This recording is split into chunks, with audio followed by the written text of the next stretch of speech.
much more fun here in Cebu, Philippines, no? Again, here, no, Arwin ergometer, no? Again, kung napulaan na lagi ka sa balay, no?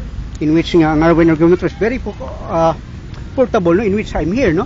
At the Plaza Independencia, no? This is the public park here in Cebu City. Much more fun here in Cebu. Again, visiting helping the Cebu government, no? Tourism, no? So here, this is the park, yeah? So here, again, sorry for the raining, no? So about nga, lagi gikat this patient, no? Then Malacanang, no?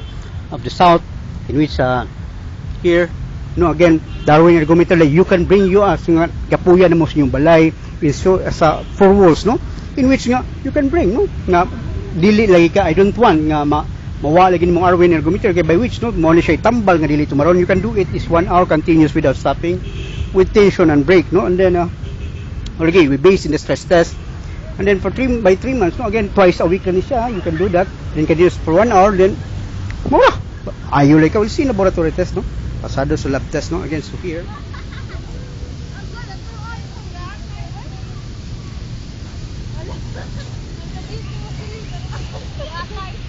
again, this is very unique, yeah. Again, so here at the Plaza Independencia, no, this is the public park here in Cebu City, yeah. Again, so atin bitbito, no, change na po lagi ka, in which ako ipakita nimo ang nga Plaza Independencia. So here, no, again, Mandawi City, this is the port area. Again, thanks for the YouTube, Google, Freedom, and Facebook, no, by which I'm done helping the people's health, no, in which lagi nga be open-minded lang, no, so palagi nga exercises, no, nga machine nga gi-base sa stress test, in which ani laging Arwin ergometer by which with tension and break continuous without stopping. We see laboratory test, no, pasado sa lab test, no.